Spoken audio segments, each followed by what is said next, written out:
guys! Ito nga palang second day ulit namin sa Negros. Second day pa nga lang namin, pero dinala na agad namin si nanay sa Kabankalan. Para naman mang-groceries kami. 2 buwan din na hindi kami nakapag-grocery sa bahay. Kaya naman pupunuin na natin ulit ang ref. At bibili na natin ang mga kailangan sa bahay. Kasama ko nga palang mang-groceries ay yung stepfather ko, si nanay, ang ate ko, at ang dalawa naming pamangkin. Kasama ko nga rin pala si Sherlyn at si Kuya Jimpa. Bago nga kami dumiretso sa Kabankalan, sumaglit muna kami dito sa may palengke. Para naman mag-withdraw ng pera. Minsan lang kasi ako nagka-cash gawa, mapapagastos ka talaga pag nag-cash ka. Tsaka hindi din kaya ng budget ko yung hawak kong pera. Kaya tumigil muna ako sa BDO para magdagdag. For sure kasi mapapalaki na naman gastos ko dito. Gawa nga't walang-wala na talaga sa bahay. Tsaka ibibili ko din pala yung mga pamangkin ko ng gatas at diaper nila. Gawa nga't ang ate ko naubos ng budget. Kasi kakapagawa niya lang din ang bahay nila. Nung nakaraang taon nga sa amin pa sila nakatira. Pero nung umalis nga kami, sa loob pa lang ng 2 months na nakapagawa na sila ng bahay. Kaya naman nagbukod na sila. Iba pa din kasi pag magbubukod ka, syempre doon mo matututunan kung paano nga ba mag-budget at kung ano nga ba ang pinagkaiba ng buhay dalaga at ng buhay may bata. Medyo nilakihan ko na nga itong winidraw ko kasi bibili ako ng isang cellphone pero Android nga lang. Bali ipapag-giveaway ko nga pala siya sa mga solid fans natin dito, lalong-lalo na sa mga solid share dito. Mamimili nga pala ako kada buwan ng isang mabibigyan ng talagang napaka-solid. Kaya naman, i-share nyo na ang video ko at i-check ko lang kung sino nga ba yung solid talaga. Yung panay-share ng mga video namin at may bago kaming upload. Sobrang dami nga palang nagtatanong kung nag-aaral pa ba kami ni Shirley. Hindi ko pa nga yun sinasagot pero this time sasagutin na natin. Kasi nga umuwi naman na kami para alam nyo na rin. Ayun nga kapag nagba-vlog ako tapos may nakikita akong mga estudyante, binibidyohan ko talaga. At wala lang. Parang namimiss lang namin magsuot ng uniform. Hindi lang basta yung uniform, kundi yung pagiging estudyante ba? Opo, tama po kayo. Tumigil nga muna kami ni Shirley sa pag-aaral. Sana ho wag magbago yung pagtingin nyo sa amin. Labag man ho sa loob namin ang pagtigil. Pero kailangan naming mamili Kung kaya lang ipagsabay, ipagsasabay talaga. Pero nakaya namin yun ng grade 12 lang. Grabe na nga ang pressure dun Pero salamat at kahit pa paano naging honor student pa rin kami ng time na yun. Pero this time kasi iba ang buhay kolehiyo tsaka buhay sekundarya. Mas mahirap at mas magastos. Siguro kayo, sinasabi nyo kayang-kaya namin yun. Kumikita naman kami sa vlog. Pero ganito kasi yun Pagpipiliin namin ang pag-aaral. Pababayaan itong pagbablog namin. Wala na hong income na papasok. Balibabalik ho talaga kami sa simula. Ang nanay na sa amin ang magpapaaral at ang nanay na ang gagastos. Sa tunay lang, hindi talaga kasya ang sahod ng nanay. Unlike kung ipagpapatuloy namin ang pagbablog at hahayaan muna ang pag-aaral. Alam nyo ba yung pinupunto ko? Yung punto ko lang dito. Hanggat buhay pa kami sa social media, why not social media muna yung piliin namin? Kasi syempre, sa pamilya namin kami naman ang breadwinner. Kami ang nagasto at kami din ang magpapaaral sa sarili namin. Walang pagkukulang ang nanay sa amin Kaya nga ginagawa namin to para makatulong din sa nanay namin. Kaya gaya ho ng sabi ko, gusto man naming mag-aral, wala naman kaming choice. Kundi ang magpatuloy muna sa pagbablog. Yung plano namin ng kambal ko, mag-ipon muna at magpundar. Siguro ayun, magpupundar muna kami ng negosyo. Tapos magbubukod din ang pangpaaral namin. Sa loob ng 1 taon, mag-iipon muna kami ng pangpaaral. Para next year, pwede na kaming pumasok kahit hindi na namin may pagsasabay ang vlog. Kaya minsan talaga, nakakaingit ba yung mga bata? May oportunidad na mag-aral kahit wala nang sakripisyong gagawin. Kaya naman kung kayo, sobrang swerte nyo sa buhay na pinapaaral kayo ng magulang kaya nyo mag-aral. Mag-aral kayo. At para naman sa mga tulad namin, sa mga working students dyan, breadwinner, at sa mga estudyanteng mas pinili munang makatulong sa magulang kaysa sa kanilang pag-aaral, isang mahigpit na yakap. Saludo kami sa inyo. Continue lang. Medyo late na nga kami sa pag-aaral pero sige lang. Wala naman siguro sa edad yun, Basta pag nag-aral man kami balik ni Shirley, ibibigay namin yung best namin. This year, kailangan muna namin mag-ipon, makapagpundar ng negosyo. Nag-iisip pa lang kami ngayon kung ano yung pwede naming inegosyo. Mahirap din kasing umasa sa pagbablog. Anytime pwede kang lumao sa social media.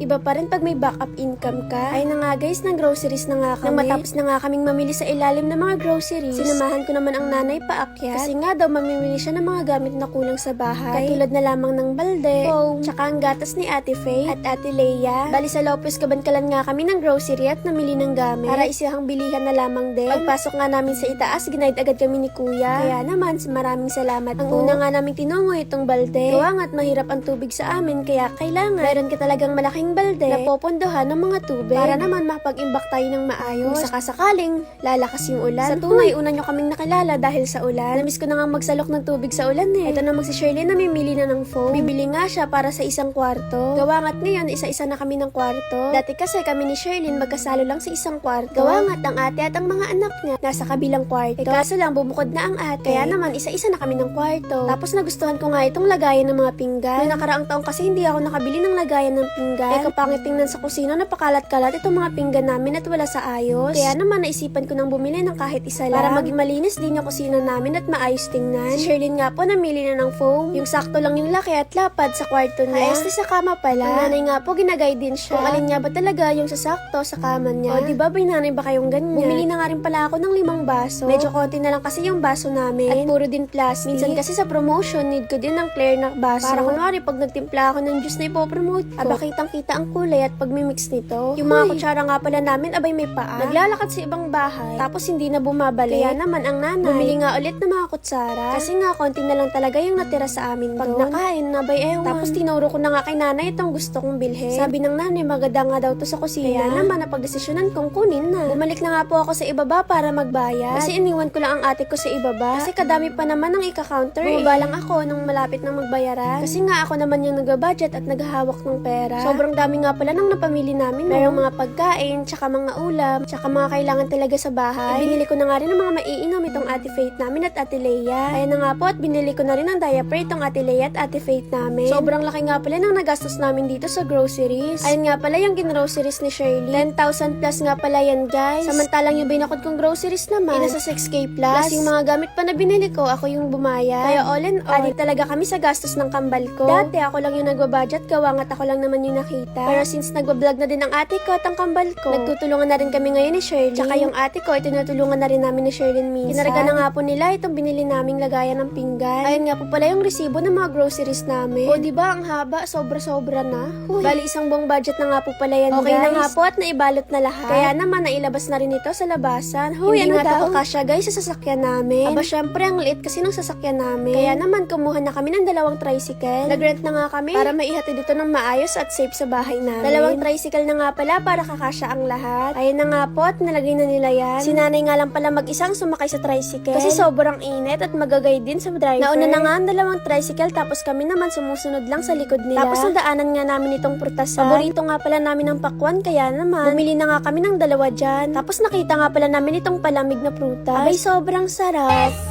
Yes sir, 3 bags full. 1 for the master and 1 for the day.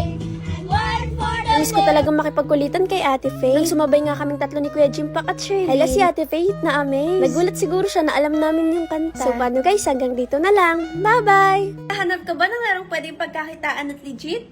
Meron po akong ipapakilala sa inyo na isang app which is ang Aurora Game. At tapa ko na! So, bali tuturuan ko po kayo kung paano nga ba maglaro dito sa Aurora Game. So, sumahin niyo lang ako sa screen ko. Kung bago pa lamang kayo dito sa Aurora Game, tuturuan ko kayo kung paano nga ba gumawa ng account dito. So, una, kailangan mo lamang mag-sign in. Ilagay ang iyong phone number, enter 6-digit password, tapos magsasend ng kusa ang verification code. Then, ang referral ID naman po, makikita nyo mismo sa comment section ko. After nyo ma-fill upan lahat, i-click nyo lamang ang login. Then, after nyan, magkakaroon na agad kayo ng account. Bali sa Aurora Game, makakalaro pala kayo ng color game. At lagi-lagi, yung nilalaro ko dito, color game lang talaga. Gawat gaya ng sabi ko, parang nasa perya lang ako. Sobrang basic lang din kasi laruin. Ayan nga po, pataya-taya na agad ako. Bali, tumaya nga pala ako agad dito ng 600. Sa kulay pula. Medyo kabado, gawat 600 na nga yung tinaya ko. Tara, tingnan natin kung tatama ba yung kulay pula.